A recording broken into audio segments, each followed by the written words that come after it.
Hey, Bryson here from VidGamiac.com. Here we are today back in the Dungeons & Dragons DLC for Dead by Daylight, going for the Adept Lich achievement. This one's going to be done from the killer side. It is to get a merciless killer rating as the Lich. Obviously, you need to make sure you grab him from the DLC pack or from the in-game store. You also need to get him to a minimum of level 10 to open up 3 free perk slots. The perks you want to run and only run are going to be Dark Arrogance. Then you're going to want Languid Touch, and then the third and final one is going to be Weave Attunement. Leave the fourth slot empty if you have that available to you, and you can do whatever you want for add-ons or offerings. Make sure you get into the game, and the name of the game is to get 4 sacrifices or 4 kills. So let's get started.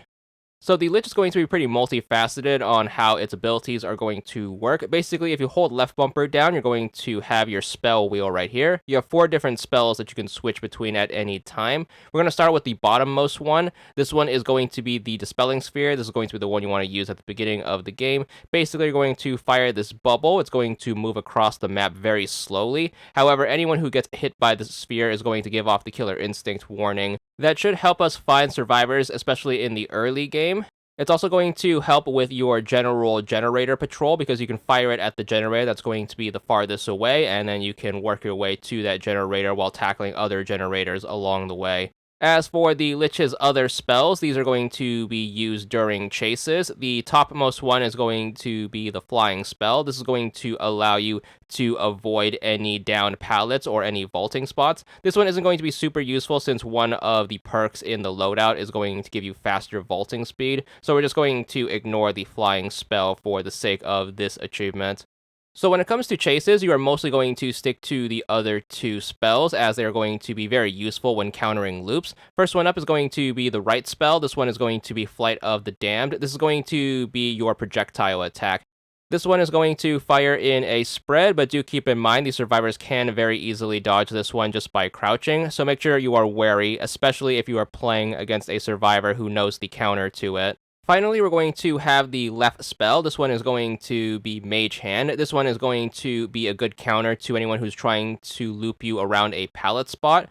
You are going to target a pallet. It can be either an unused one or a downed one, and basically it's going to lock the pallet for a few seconds. So if it's going to be an unused pallet, it's going to prevent the survivor from dropping it on you, and if it's going to be a downed pallet, it's going to prevent them from vaulting over it. So make sure you try to pressure the survivor into a loop, and make sure you hit these things at the right time, and then you can punish accordingly.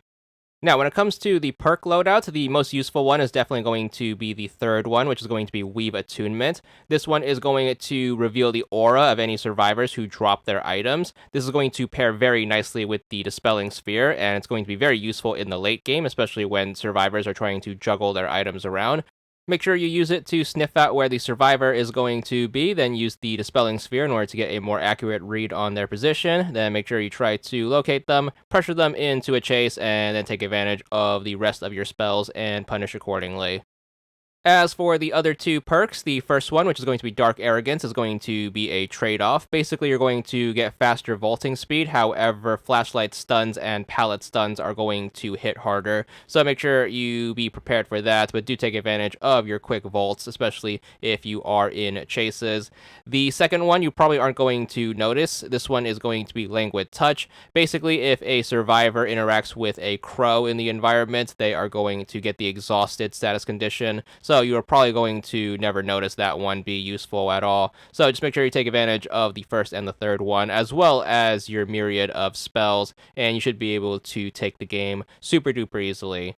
So to sum things up, you're going to take advantage of Weave Attunement as well as the Dispelling Sphere in order to sniff out survivors, and then you're going to take advantage of Flight of the Damned and Mage Hand in order to punish survivors as they are looping you. And you should be able to take the game sooner rather than later. Once you manage to get that quad sacrifice or quad kill, you should be good for the merciless killer rating once you get to the results screen, and once you do, you should be good for this achievement. So super duper useful killer. It's just going to take a little while to get the hang of how all of the different spells work, but that's going to be how it's done.